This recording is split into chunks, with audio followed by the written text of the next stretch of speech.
Phosphor Dot fans, Earl at thelogbook.com. We're back in the 80s.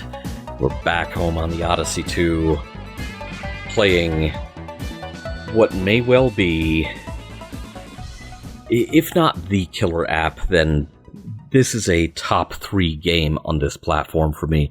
Now, it's 2 players only, and so I'm going to have to kind of do the weirdness of playing it by myself. But this was one of the launch titles with the Voice of Odyssey2, which was brought to market in fall of 82 to get it out there before Christmas buying season for 82.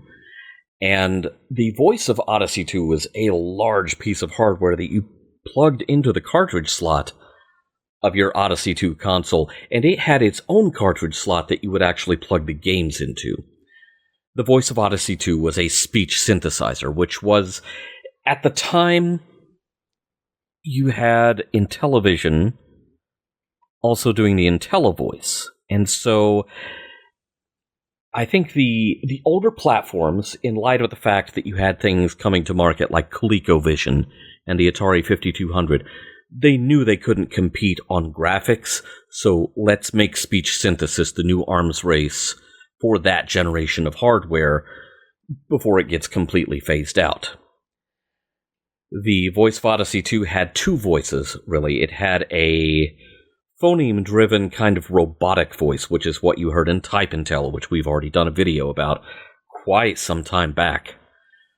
But it also had some pre-recorded canned voices that were an actual human voice artist, I don't know who it was, went into a studio, recorded all this stuff on tape. It got digitized at what would now seem like a hilariously low bit rate, and it's packaged into the hardware of the Voice of Odyssey. Those were the only 2 voices, and there were also sound effects that were digitized and built into the system. So, this game it generates almost no sound from the native Odyssey 2 hardware. If you were to play this without the voice, the game would be almost completely silent. You plug in the voice, and suddenly it has sound effects over and above anything that the base Odyssey 2 hardware could accomplish on its own. And it trash talks both players the whole time. This is the one and only, the amazing... Attention, open fire. Smithereens. Now, this game is going to talk crap about me the whole time I am playing both sides here. Incredible. Is it, though? You have to hold back on your joystick. Ouch, help. You're trying to smash the other guy's castle. Or smash the other guy. Or smash his catapult.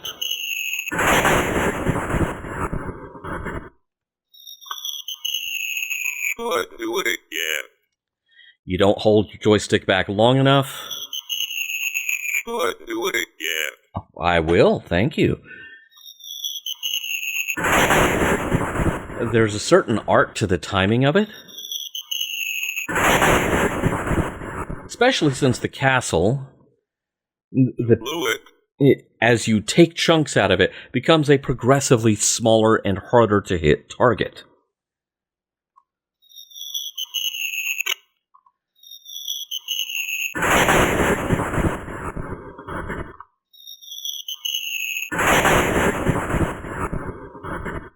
And come on, turkey, hit it. There's a really instinctive calculus to how long do you hold the joystick back before you let go. It's almost like a plunger in pinball for this game.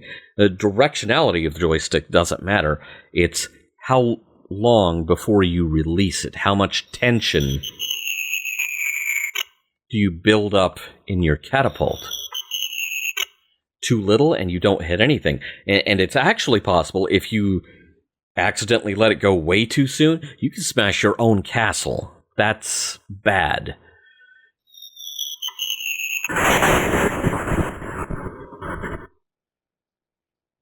Don't give it enough tension, it's going to go into the moat between the castles. Give it too much tension, it's going to go into freaking orbit. So, let me stop talking. Do it again. Because the game will do the talking for me. That's easy. If you say so.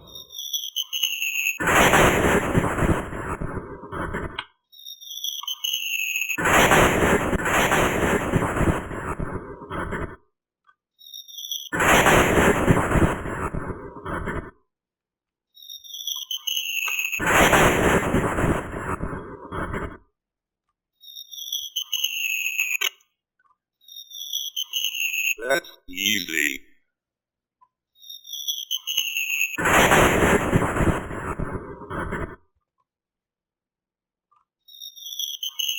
Come on, turkey, hit it. I did hit it.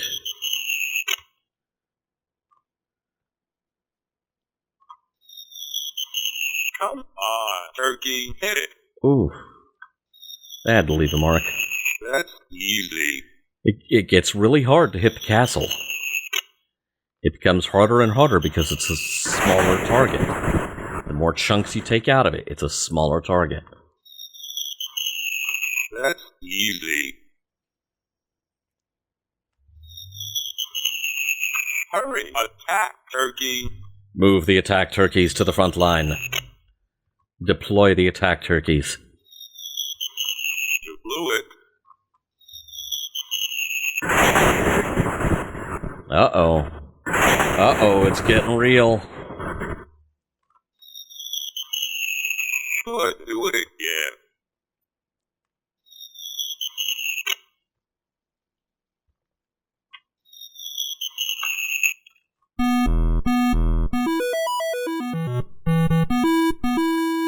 Okay, so the fun part Come on, turkey, attack. is that you're playing for best out of 10. That's Is it, though? Is it really? Ouch, help. Mutual assured destruction, that's how that works. It's a metaphor for Come on, turkey, hit it. international warfare. That's easy. Come on, turkey, hit it. It's a ridiculously simple game. Now, playing the full 10 rounds, that can take you close to an hour. But here's the funny thing. Well into the 90s, I had my Odyssey 2 plugged in, ready for action at a moment's notice, sitting out in the living room of wherever I happened to be living at the time, apartment, house, what have you. And we're talking about, I still had the Odyssey 2 up and running while other people were playing Super Nintendo. And friends, coworkers, whoever would drop by, and they would see this giant silver slab of the 70s sitting there, still working, and they would laugh. Like, wow, that's what you're playing? Okay. Yes, it was. Thank you for asking. But then I would plug this in, and it's so easy to learn, and it's so intuitive, and it gets hilarious once the thing starts talking to you, and Ouch, help. every time that turned, all of the derisive laughter, Ouch, help. that made it a party. Because suddenly everyone was just grooving on the fact that this giant silver slab of the 70s is trash-talking everyone who's playing it, and that makes it legitimately hilarious. So, Smithereens, this and Pickaxe Pete and Casey Munchkin, the absolute top-tier, cream of the crop, must-have titles for this game. without the voice. And it's important to notice that this did go out in Europe as Stone Sling without the voice, because Europe did not get the voice. South America did not get the voice. Those territories got this silent movie of a game, still fun, but I'm sure they were listening for any kind of sound and going, what the hell?